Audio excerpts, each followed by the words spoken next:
Hello students, this is Ritu Sharma, your English teacher, and today we will learn how to write a letter to editor.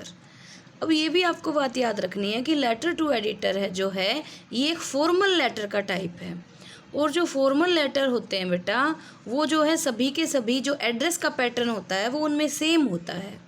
अब देखिए मैंने ये question select किया है और इसके ऊपर बेस्ड हम अपना लेटर टू एडिटर लिखेंगे।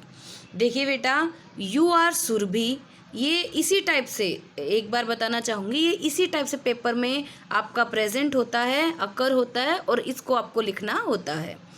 You are Surabhi, a resident of 5 block Shivaji Nagar Mumbai. For past few days you have been noticing that garbage is not being removed from your area. People cannot bear the stinking smell and unhygienic condition caused by the garbage. Write a letter to the editor of a newspaper to draw the attention of concerned authorities to take necessary action.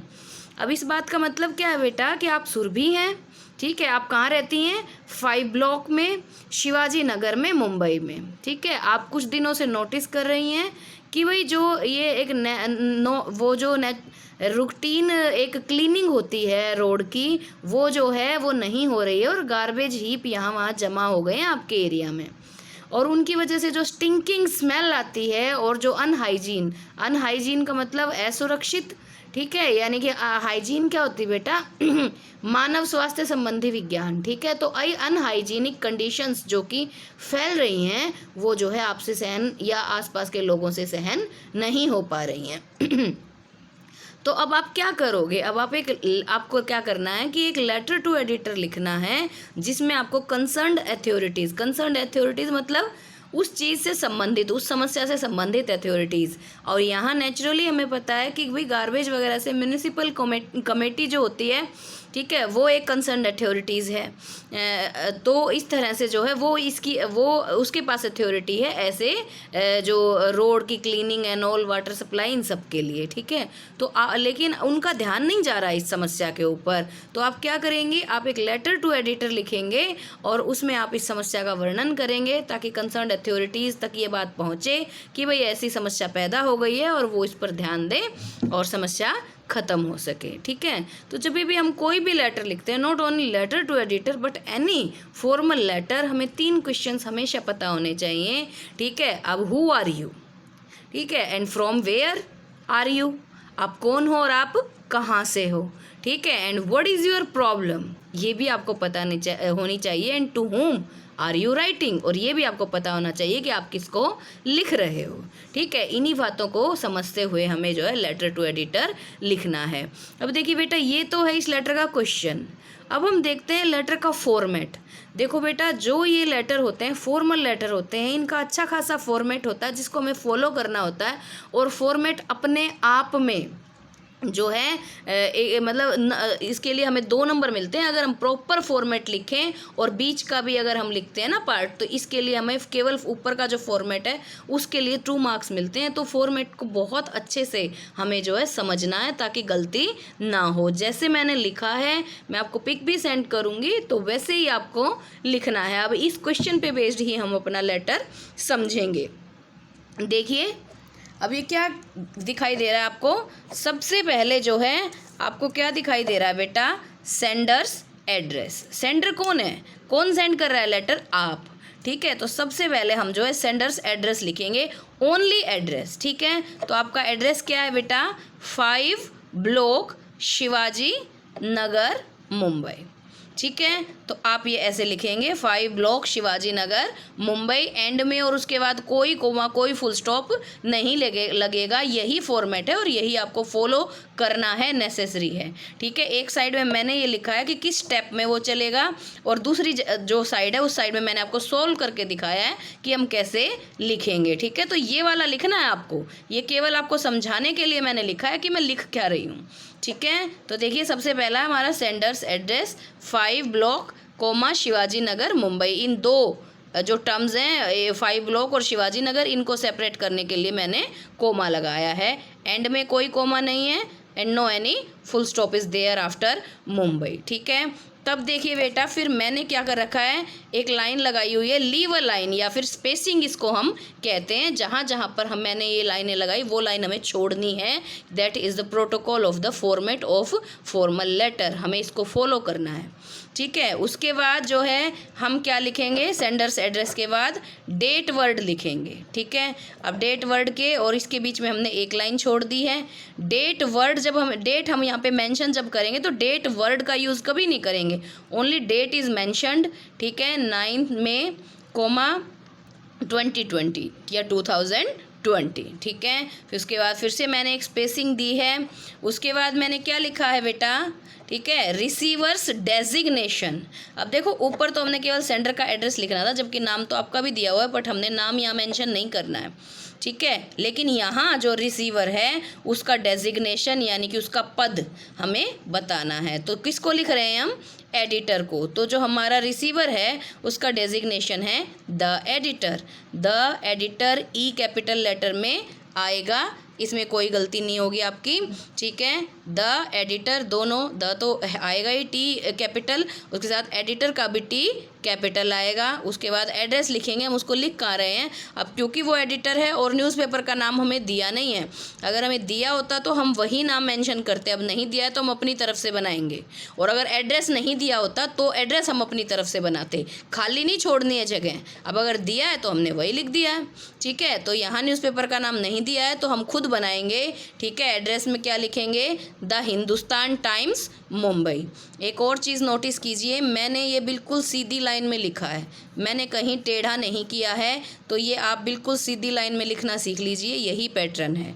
ठीक है, तो ये हो गया editor का address. फिर हम जो है एक लाइन छोड़ देंगे, स्पेसिंग देंगे, तब हम जो है सर या मैडम जिसको हम लिख रहे हैं। बेटा पहले जो है ये सब्जेक्ट ऊपर आता था और सर नीचे आता था। ठीक है, वो एक ट्रेडिशनल पैटर्न है, उसको कोई भी गलत नहीं कर सकता। बट अब लेटेस्ट पैटर्न जो है सीबीएसई ने लॉन्च किया है और यही जो है आपका लेटेस्ट पैटर्न है। बट वैसे भी अगर आप लिखते हैं तो गलत नहीं होगा, जिसमें कि जो है सब्जेक्ट पहले और सर बाद में होता है। लेकिन ठीक है, लेकिन यहाँ पे मैंने जो लेटेस्ट पैटर्न है उसके हिसाब से लिखा है सर।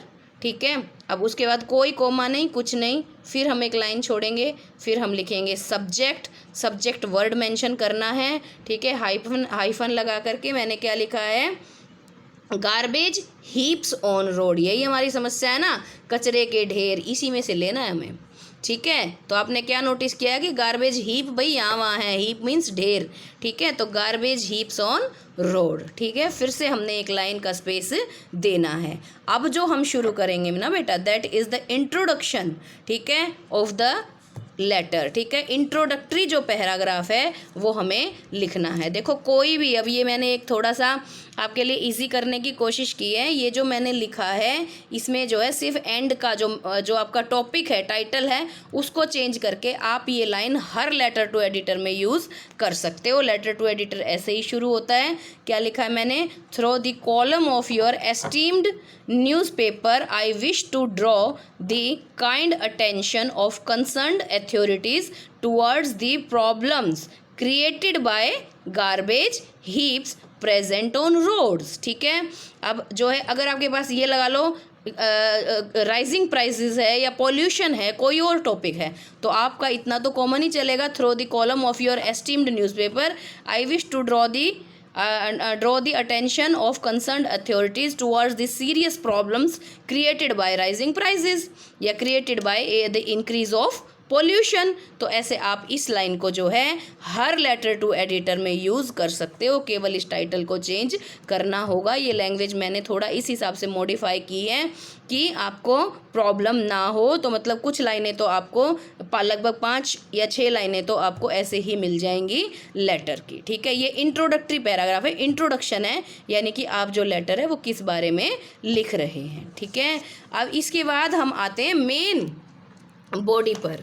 ये आपको खुद बनानी होती है। ठीक है, मेन बॉडी का मतलब क्या है बेटा, अब आप इसको ये जो प्रॉब्लम, जो ये इंट्रोडक्शन में आपने प्रॉब्लम दी है या जो सब्जेक्ट में दी है ना कि गार्बेज हीप्स ऑन रोड्स, इस प्रॉब्लम को जो है आप यहाँ पर एक्सप्लेन करेंगे अब थोड़ा डिटेल में अपनी तरफ से। अब कुछ लाइनें आप यहाँ से भी ले सकते हैं, जो हमारा टाइटल था उसमें था that people can not bear the stinking smell and unhygienic condition caused by the garbage. ठीक है, तो ये लाइन आप यहाँ यूज़ कर सकते हैं, as it is that created, यहाँ पे हमने लिखा ना प्रेजेंट ऑन रोड, अब उस वजह से क्या क्या हो गया, people can not bear the stinking smell and unhygienic condition caused by the garbage. ठीक है, अब साथ साथ आप 2-3 बातें और बता देंगे, जैसे आपको पता ही है गार्बेज पे क्या होता है, मॉस्किटोज ब्रीड, ठीक है, ऑन गार्बेज, ठीक है, it can cause many kind of diseases. इस तरह से जो है 3-4 लाइनें आप अपनी तरफ से एक्सप्लेन करेंगे।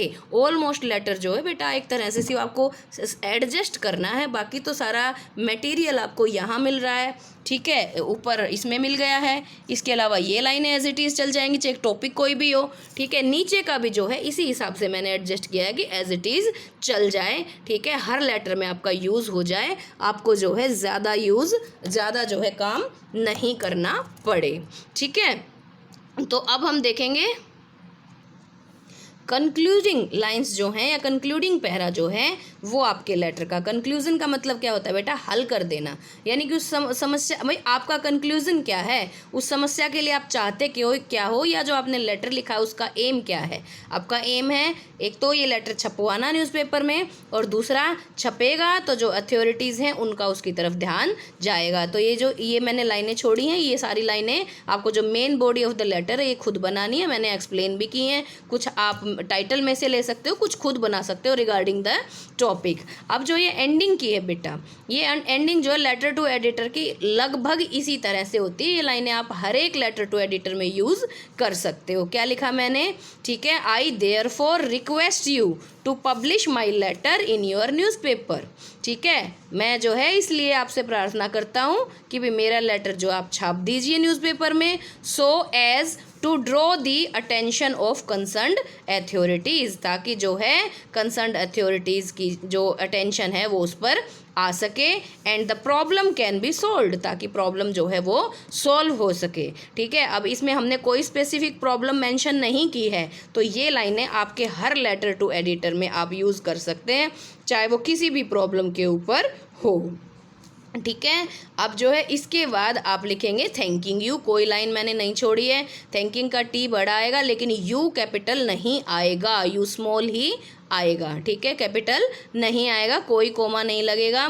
अब योर्स ट्रूली, योर्स में वाई बड़ा आएगा लेकिन एस के साथ योर्स जैसे हम बनाते हैं तो हम ओवेस्ट्रोफोन यानी कि यहाँ एक कोमा लगा देते हैं, इसमें योर्स में ये कोमा जो है बिल्कुल भी नहीं लगेगा, और ट्रूली का टी जो है स्मॉल लेटर में आएगा। ठीक है, और अब आपका जो नाम ऊपर मेंशन किया गया था एंड दैट इज़ सुरभि, वो आप लिखेंगे, जो कि टाइटल में सबसे पहले आपको बताया गया था यू आर सुरभि। ठीक है, तो आप यहाँ मेंशन करेंगे यू आर सुरभि।